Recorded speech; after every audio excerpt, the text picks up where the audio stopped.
Today, we'll be taking a look at how to export a consignment. Firstly, go to EDI, then Data Export, and then Consignments. Now that you're in this page, you can see you have enabled rules and disabled rules. Select New Rule, then enter in the title of this new rule and select your export framework. This could include FTP or File Transfer Protocol, email, printer, or web service or API. For this example, we will be using email. As you can see in the left-hand corner, your rule is now disabled. You can see this because it is orange. What we'll do first is go to the trigger period. This is how often that the rule will trigger. We want this rule to be triggering every 2 minutes. You do, however, have the option to select other trigger time periods. Now we can have a look at the trigger event. This could be consignment sub-event, customer manifest close, agent manifest close, line haul manifest close, but for this example we will be using consignment sub-event.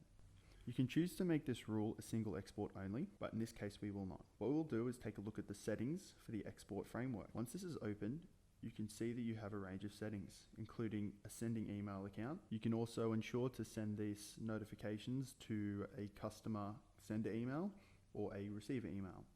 You can also send this to the consignment creator. You have customer contact and agent contacts available. In this case, we'll put this down to customer service for our customer contact and also put in a separate email too. This means that this rule will send an email to both the receiver email and the customer contact email and the email that we have selected. Now we will put in an email subject and enter in @model.consignment number. What this will do is automatically populate the consignment number on creation of the email. What you can also do is go to the email body and do the same thing. And now we will show you how to enter the consignment field list, which is where we get that model.consignment number from. In this instance, we'll be looking for the sender suburb. Right click, go to consignment fields, and then find consign senders suburb. Now in this, we will now need to remove consignment and put in model, ensuring model has a capital M. Now what we can do is select the validate button, which will validate the code that we have entered. Once validation is complete, select OK and then simply select update. Now that you have updated the export framework, go to the export file type.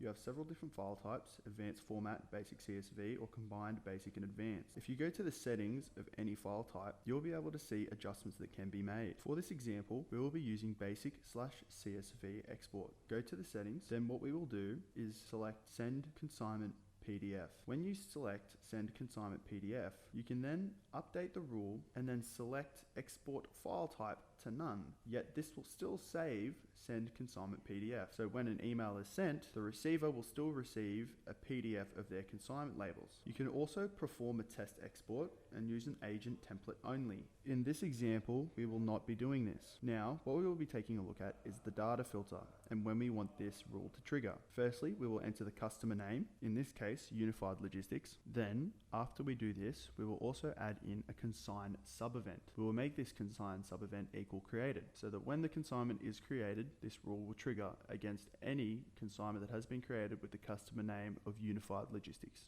Once you have done this, select Update. Now what we will do is enable the export, select Update, and create a test consignment. This test consignment we will base around the parameters of this rule, so that we can ensure that the rule will trigger against any consignment created with a customer of Unified Logistics. Now that you have created the test consignment, all you'll need to do is look at the Communication tab. The Communication tab indicates whether or not an EDI rule has triggered and sent. If the rule is red, then it has not sent. If it's white, then it has sent, as you can see in this example below. And that is how you create a successful consignment export. Thank you for watching.